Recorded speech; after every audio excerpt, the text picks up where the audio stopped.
Achana, currently anti-slavery strategic litigation is concentrated in the US and Europe, where multinational corporations are generally headquartered.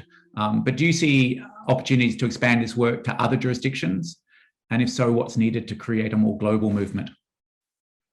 Sure, Nick. I mean, there is certainly an opportunity to expand the work, and in particular to support the origination of a much stronger pipeline of case referrals from Southeast Asia, to Europe or to the United States, or even within the Southeast Asian region itself. The Metropole Sugar case is an example of a case brought by aggrieved Cambodians in Thailand, and Thailand was the right choice of a forum for that particular case.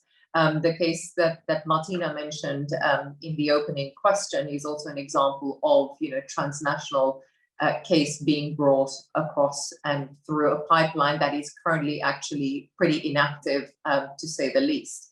There are a few things that can be done, and I think it's important to consider these given that there is a lot of optimism and positive progress that is being made in the US, which we also feel in Southeast Asia that we should ride the wave while the wave is there to be ridden. And some of these are, for example, building the capacity of local NGOs and lawyers to actually understand supply chain relationships, the principles and methodologies of conducting supply chain investigations and research as well. This would include, for example, understanding and engaging with the landscape of local and international actors who could assist potentially with developing in-depth supply chain investigations.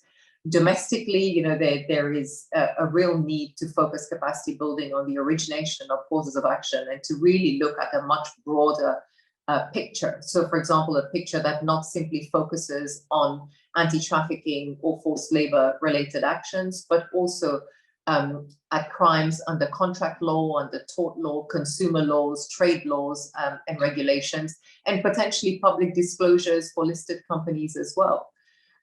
Another thing that could really help and would be really good to explore in the region would be working on creating and maintaining relationships with global North NGOs who are very much well-versed in doing this work, very much like the Human Trafficking Legal Center and Sherpa as well, and working towards building a network of useful contact points, but also referral pathways involving local and international NGOs, lawyers, academics, worker representatives, forensic accountants, investigators, etc.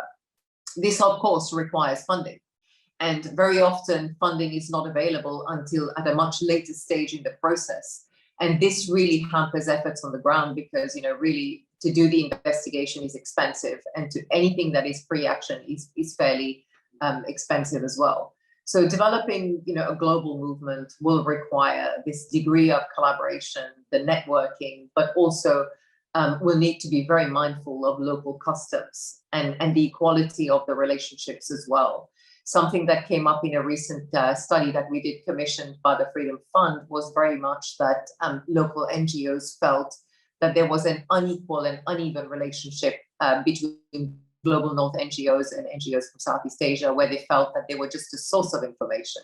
So that building of trust is really important, and also an understanding of the security risks that are run by human rights defenders and lawyers on the ground in Southeast Asia. And finally, I think, to help manage some of these sort of, opportunities crystallize really, it's important that the embedding of the benefits of integrating transnational action outcomes into local domestic frameworks does happen, so that people, in a faraway land can see the benefit of having these actions taken in another jurisdiction. Yeah, I can't agree more. We absolutely have to ensure that the benefits are received and felt where those are suffering the most exploitation. That's the whole purpose of this. Thanks, Achana, for that great overview.